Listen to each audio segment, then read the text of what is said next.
right, welcome back to Top 5 Vinyl, where we show love to vinyl owners. Today I'm here with Steve. How's it going, sir? Pretty good. How are you doing, man? Not too bad, not too bad. Appreciate it. Yeah, thanks Before for we, having me on here. I'm looking forward to this. absolutely, the guy who shares his last name with my first name. I like that. Yep, yep. Okay, okay. Before we get started, I want everybody to like the channel, subscribe, tell all your cool and uncool friends. With that being said, Steve, how hard was it for you to narrow down five vinyl albums? I guess it is very hard. I'm sure everybody that you've talked to probably has the same issue because you just start going through your list like, okay, and I'm not somebody who's done like a lot of lists. I know there are a lot of people who make videos like these are my top 10 this, top 10 Mhm. that, and I haven't really done that much. I'm not too big on doing that, putting stuff in ranks or whatever. But going through my when I decided on the topic, that I was going to show you, just going through like, okay, this one, this one, this one, and then all of a sudden you're like, that list is already like, long, and now it's like, okay, now I got to whittle it down to five, and it's like, well, this one definitely, this, and then all of a sudden you're like, damn, I'm already past five, and Right. it's tricky, man. It's really tricky, but I think, I stand by my five, that I chose here today. I'll show you real quick when we get into it, just a couple that even honorable mentions, I'm not too big on. I know you probably don't even, that's not even something you like indulge people with, but I'll show you three that are like, I'm like, these could have easily been in there somewhere. Okay. All right. But All right. Cool. I respect that. Okay. yeah, yeah. So let's rewind the story a little bit in Steve's venture in vinyl collecting. Can you remember the first vinyl record that you ever bought with your own money? Probably like when I got into music and started buying music, I'm pretty sure I started with cassettes. Hmm. But I do remember buying, and that was probably like early, like 80, 81, something like that, was cassettes. But not long after that, I do remember buying like 45s. Hmm. I do remember picking up a 45 for, I'm a little embarrassed to even say this, but I do remember picking up a Thompson Twins 45 Hmm. back in like whatever year that was, 83 maybe or something like that. Okay. That might like, yeah, I mean, I think, initially it was cassettes for me, and then I got started buying like 45s Hmm. vinyl wise. I can't really recall the first 12 like LP vinyl that I bought, but I do remember starting to pick up 45s back then. Okay. So growing up, was there a record player in the house? Yeah, we had one of those old like record players that was like almost like a piece of furniture. Like Hmm. it was this big, like I mean, it Hmm. almost looked like a shelving unit, sort of like what's behind me, Okay. but it was that, and you opened up the top, like the Hmm. top propped up, and there was a record player in there, radio. That was probably a just radio player, tuner, and a record player. Hmm. And it even like I even remember like the speakers were built into it, obviously, and it was supposed designed to be like this piece of furniture. My parents probably bought this in the 70s, I'm sure, because it definitely had that vibe to it. Hmm. But obviously the tabletop closed and the speakers were built in, and to you could even close the speakers. They like had like these Hmm. panels in front of it that you would turn out so that Hmm. like you could, when you weren't using it as a record player, you could close it and you wouldn't know there were speakers there. It just looked Right. like this piece of furniture, and the tabletop you could put like plants on or whatever. Hmm. So Hmm. we that I was the record player we had, like the family's record player, and my brother also, a little older than me, he got into music and he had his own stereo. So I'd go in his room sometimes and listen to his records and stuff. Okay. So that floor furniture piece that you just mentioned, who was the primary listener, mom or dad? Probably both of them, like Okay. I mean, I don't know. I don't really recall them using it a ton. It wasn't like Mm, it was always on or anything like that. mm, Um, but um, but probably both of them. I mean, I guess I kind of feel like the records that we owned that were there, next to it or whatever, were probably more my mom's than my dad's, but mm. but I think probably equally. Okay. Okay. You seem like a very traveled man who's been to a lot of different record stores. Yeah. Do you have a favorite record store anywhere in the States that you've been to before or anywhere in the world, really? Oh man, that's going to be almost as hard as narrowing down my top five vinyl, man. Okay. There's some really great ones. There's one that I've been going to. Is I've been working a lot down in South Carolina, Mm, in Charleston area the last couple of years, and there's this phenomenal store down there called Monster Music, and it's like one of those record stores, just big, open, giant store where you're kind of like a lot of the stores you go to nowadays are a little smaller, mom and pop kind of shops. This place, and it's not part of a chain or anything, but it's one of those places you walk in and you're wondering like, how is this place even still around? Because mm, this looks like, something that you would walk into back in the day when mm, everybody was still buying music, not just this smaller group of us. mm. But that store is phenomenal, and they do like sales every month on vinyl and CDs and stuff. So every time I'm down there, I visit that place a few times. Okay. But that place is really good. Obviously, the amoebas out west are pretty awesome. Everybody's kind of aware of those and been to those. There's a place I went to um, just maybe a year or so ago up in Rochester called Record Archive. Mm, Again, similar to Monster Music, just this huge, huge store. I mean, mm, just again, I don't know how these places mm. are in business still. I mean, they get, people go to them and everything, but just the size of them, it's just shocking to Right. find places like that still around. But Mm. yeah, but Okay. All right. So let me ask you this. On a single trip to any record store, do you remember the most amount of vinyl records that you walked out with at one time? oh Lordy. Um, well, I do remember back in the 80s when we used to go into New York and go to Tower Records. Mm, And I remember the first time going into Tower Records, um, it just like blew my mind because mm, it was down Fourth and Broadway down in near NYU, and I'd never been in a place like that before in my life. I mean, it mm, was, I don't know, three or four floors, mm, and just stuff. You're just finding stuff that like you wouldn't find in like the suburbs where I lived. mm, Um, but I'm sure I came out of that place, mm. because that was like a specific visit, Right. and Right. I'm sure I would come home from there with, 10 or 11 records, Mm, because they were things, like I said, I couldn't get my hands on, locally really. mm, And, and, you know, uh, there was no it was not like you could, well, I can buy mm. this stuff online, so Right. finding it there was like, oh my god, I can't believe Right. they have this. But I'm sure that would probably be I mean, some of these trips I go on, I'm sure Monster Music, I've walked out of there with 7 or 8 things Mm. per visit or whatever, but you know Okay. probably in that range. All right. Cool. Cool. Of the five that you're going to show us, have you seen any of them perform live before? Yeah, definitely. One, two, four of the five. Oh, wow. That's pretty Yeah, yeah, impressive. yeah. Okay.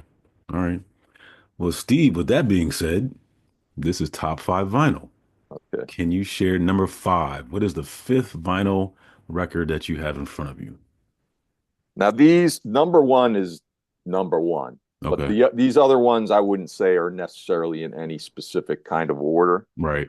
But number one for sure is. So number five, I'm going to start off. So I'm doing my top five punk albums. Okay. That's what I'm showing you here. Okay. These are my top five punk albums. And number five is by the band Rancid and their Mm, album Indestructible.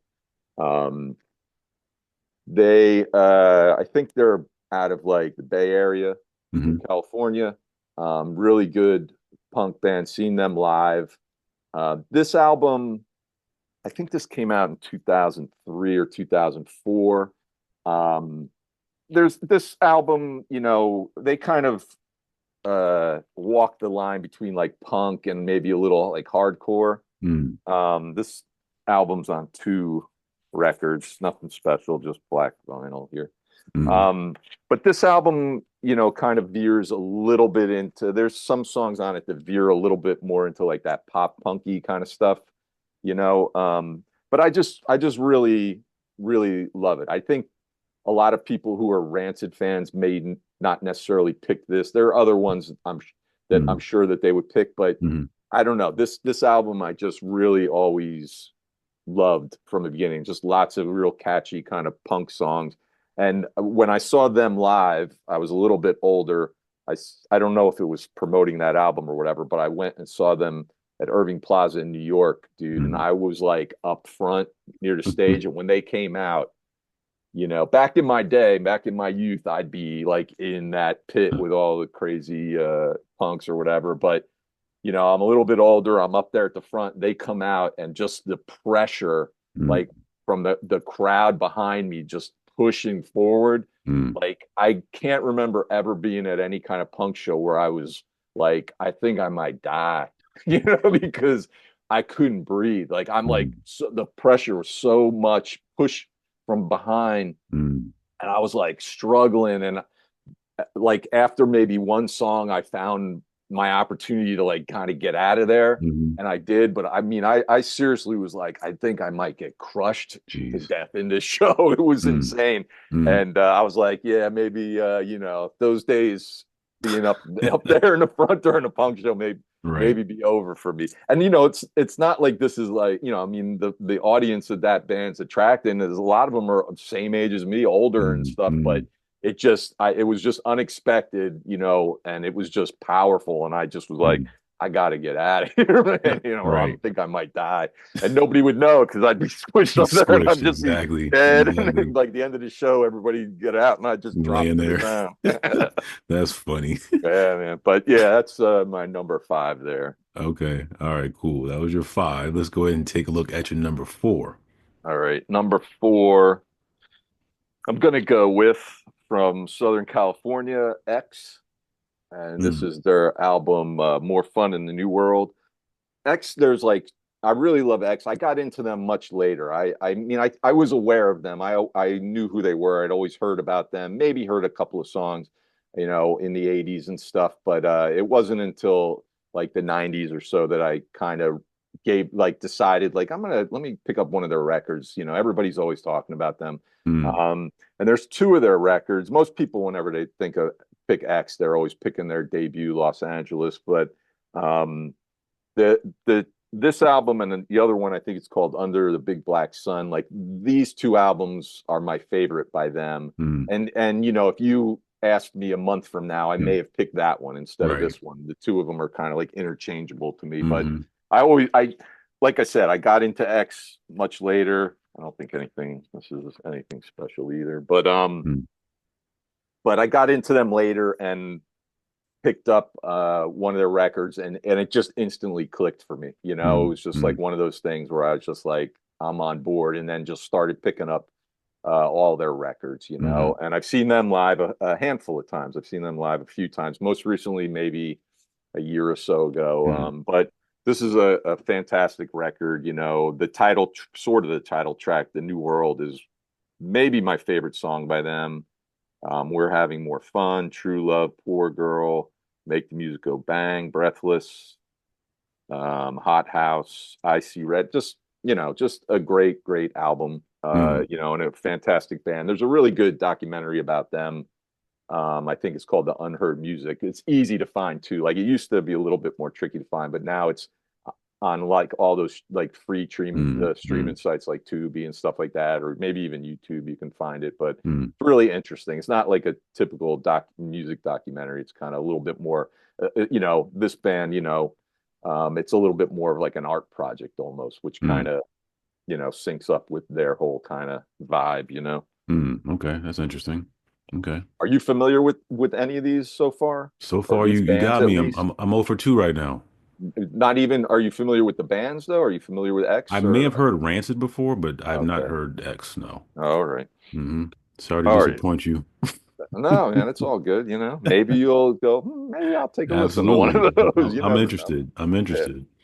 All right, cool. So we saw your five and your four. Let's go ahead and take a look at number three. Number three is this band doesn't exist anymore, and this is the one band I haven't seen live. I wish I could see them live. I wish I got the chance to see them live, but this is a band called the Goops. Mm, This is their album from I think 95 or 96 called mm, Lucky. okay. Um, and I discovered this band. They're out of New York. They're from the 90s, but they sound like they easily could have fit into like that whole New York punk scene at CBGB's in the 70s. Like they Mm, have that mm, kind of sound.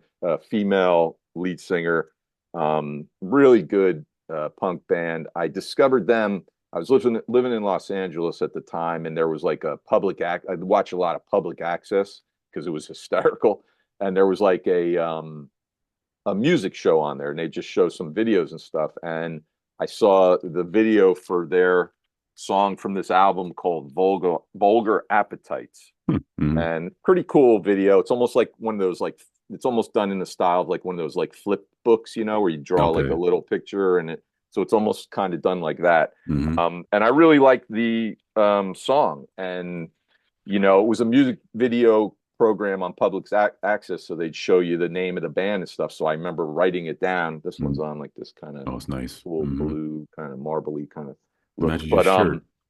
what's that? Yeah, yeah, Matches your similar, shirt. right? You're gonna blue screen this, and I'm just gonna be a head, right? Exactly. But but I saw their video, and then I remember going to I think it was Rhino Records, a really cool store out there, and they were having like a parking lot sale or something like that, so they had all this music out and like tables set out in their parking lot. And I was just digging through all that stuff, and I found that record. I was like, oh, that's that band, that I saw that album from. And that was the CD. I bought the CD originally because this is like mid 90s, vinyl was kind of disappearing. And I just loved that album. I just instantly loved it, listened to it like nonstop. And then I don't remember when, maybe like because I only got back into vinyl maybe about like 10 or 11 years ago. And when I did, I started like I was just kind of like I'm just gonna now I'm back into vinyl. I'm only gonna buy like the albums that I really, really like, which went out the window like almost immediately. But Mm-hmm. there were a couple of albums that I thought of, and like I wonder if that's on vinyl because this again, like I said, this came out in like 95 or 96. Mm. You know, most of the records that were coming out in 95 and 96 weren't coming out on vinyl. They were coming out in Mm-hmm. CD and cassette. Right. That was Right. it. So when I just thought about it and I looked up, I did a search online and found this and Mm-hmm. was shocked to find that it was available on vinyl. Mm. That's happened a few times to me. That's But awesome. Mm-hmm. yeah, with records where you were like, they weren't really pressing vinyl, at that time, Mm-hmm. certainly not everybody. And Right. so yeah, I found this on eBay and just couldn't believe it and grabbed it because I love this album so much. But yeah, it's really good. Like I mentioned, Vulgar Appetites was my intro to this, but there's just a lot of really good, catchy punk songs. Change Your Mind, One Kiss Left, Don't Want to Be Like You. There's a really kind of odd little tune, almost sounds like like I don't know, like what do you call? I don't know. It's this weird song called "Cut the Rug" at the end. It's I don't know, like Baroque or something like Mm-hmm. that. Just some Mm-hmm. weird kind of music that they kind of just end the thing with. But yeah, I love this band. I wish they would kind of. There's been some hints that they were gonna like maybe kind of reform and maybe do something, but they haven't. They only had two records, but I would have loved to have seen them live. Mm-hmm. Okay. All right, cool. So that was your number three. Yeah. Let's go ahead and take a look at your number two. Number two, I'm sure a lot of people watching this who are familiar with punk records will know this one. Certainly, you know the band. This is also around the same time as that Goops record, 95 or 96, something like that. This is the Descendants. Mm-hmm. This is their album, Everything Sucks. Mm-hmm. And again, this is a band that I was somewhat like kind of familiar with, knew of, sort of similar like X. They're also from Southern California, but I really didn't have anything by them until this album came out. And the album, I don't know if you'd call it this. I don't know if it was really a single or anything, but there was the first song released off of this called "I'm the One." Um, was the video was played on MTV a lot. So that's probably where I first heard Mm, the song, and I mm, just loved it. Went out instantly and picked up the CD again at that time. I wasn't really buying vinyl at that time, and picked up the CD. Um, Bought this vinyl in Orlando at a store called Park Ave, mm, which is a pretty good store down there in Orlando. But yeah, just really good. I mean, this band, like all those like pop punk bands that became really popular in the late '90s, 2000s, like Blink 182, et cetera, et cetera. Like they owe mm, all of their mm, success to this band. Like without this band, they wouldn't exist. They're these guys very like kind of pop punk, mm, really mm, catchy songs. Some of which you know you'd think like this could have been like a top 40 hit. You know mm, what I mean? Like it mm. just is that catchy. This one, I think you can't really. Oh, you can tell. It's kind of like purple. Yeah, I can see that. Yep. Sort of Yep. see it. Yes, that one's on like purple. But Hmm. yeah, just a really good band. I've seen them live a few times. But this album is just phenomenal. Just every tune, title track, I'm the One, like I said, Sick of Me, When I Get Old, She Loves Me, Hateful Notebook, This Place. The last song on this album called Thank You, I've always loved. It's them sort of singing about like their kind of like the band that kind of like inspired them. And I've always never I've tried numerous times to decipher what band they're talking about. I initially thought, and for a long time I thought it was the Ramones, because it Mm, sounds like the lyrics sounds like they're singing about the Ramones. But I think I remember asking somebody who was a big fan of that band, and them telling me no, it was about this band, and I'd never heard of the band and mm, wasn't familiar with them, but it wasn't the Ramones. But mm, that's what it sounds like. But it's really, really good album. Like I said, really just like a quintessential kind of like pop punk album. And again, like I think the Rancid one, like when people think of Descendants, their big album that everybody refers to is their debut called Milo Goes to College. mm, But for me, this is that album's good as well, but that's the one, for me. I could put mm. that on and listen to it to this day, all the time. Nice. Love it. Very cool. And Steve, for the grand finale, Yeah. what do we have for number one? And like I said, this one, if you forced me to put them in order, like go back and sit down and put them in order, this would still be number one. No, this would be number one, no question. This is another Southern California punk band. This is Agent Orange and their album Living in Darkness. Mm, mm, And back in the mid 80s or whatever, I was very much into skateboarding and that whole culture. And I'd read the magazines and what have you. And these guys would always be mentioned in the magazines. So mm, one day I went into the record store and looked around and was surprised to find a EP by them called When You Least Expect It. And I picked it up. I recognized them from the skateboarding magazines. And they even had like the skateboarding company Vision even put out like a deck, an mm, Agent Orange deck with like their mm, logo and stuff on it. Um, but I think this is, not this, but the other album that I picked up initially, When You Least Expect It. I think that's the first punk record that I ever buy. Um, you know, for as far as I can remember, that's like the first punk record I mm, ever got. And punk, I listen to a lot of different stuff like we all do, but I think I gravitate towards punk probably the most, I guess. mm, But yeah, this is just a great album. This is a band that hasn't put out a ton of stuff. They've had some lineup changes over the years. mm, They're still active touring wise. This is mm, on mm. Blue.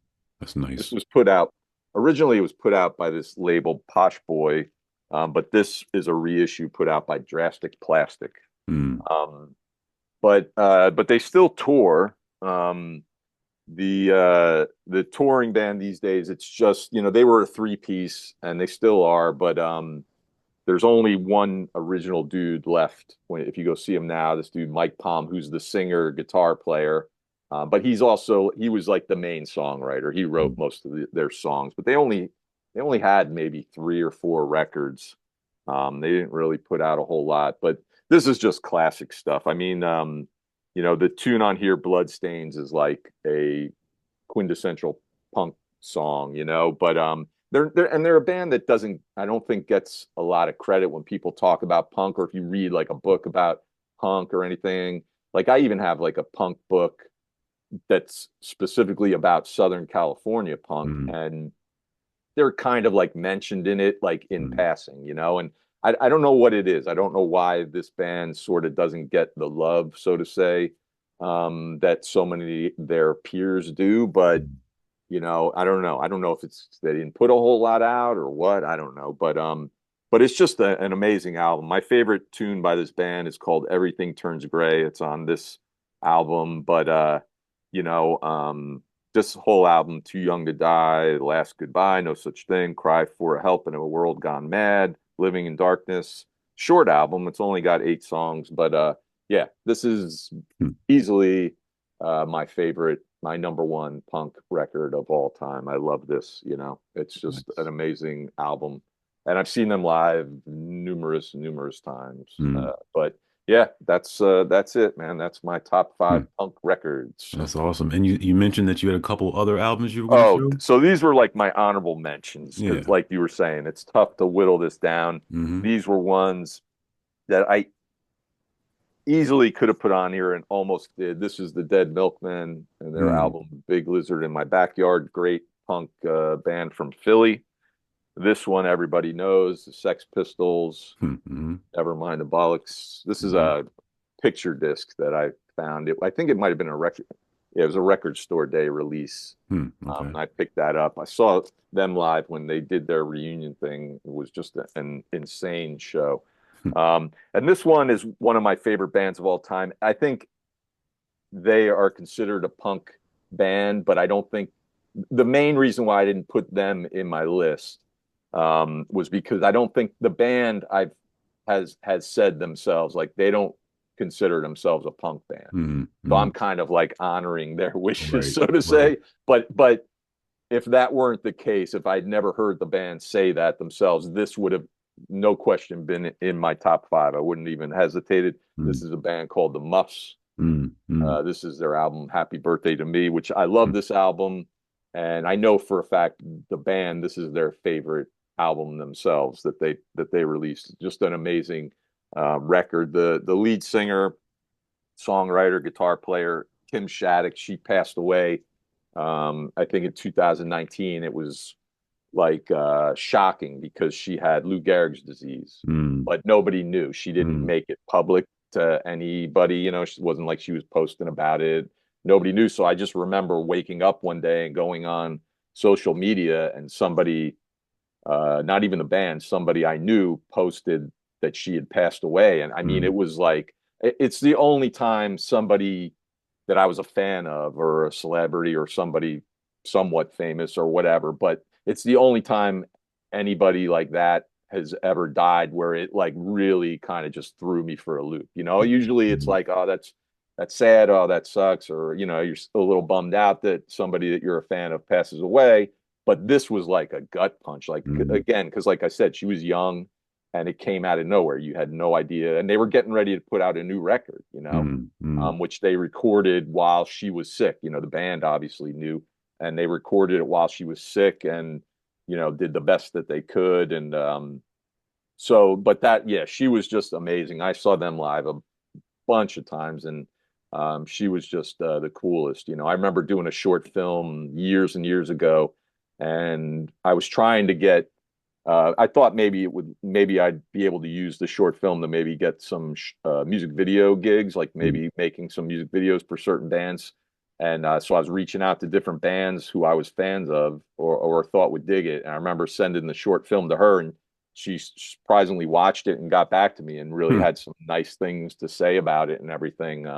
They, it didn't lead to any gigs, but I mean, they never really did a lot of video. They were like one of those bands that should have been big and just never were. And, I think maybe there's only like maybe 2 or 3 music videos that they even did, mm, but it still meant a lot to me that she would have taken the time to watch it and get back to me and everything. It meant a lot to hear that from her. But yeah, just an amazing band. Like I said, if the band didn't say we don't really consider ourselves a punk band, they would have easily been on my top five, and we would have had a different conversation. Ha, gotcha.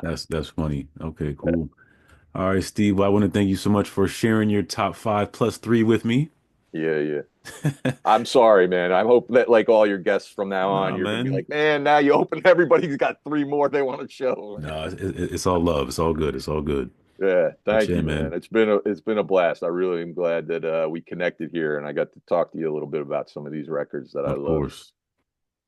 All right, cool. We'll talk soon, man. Yeah, All right, thanks have a for good sure. one. Later.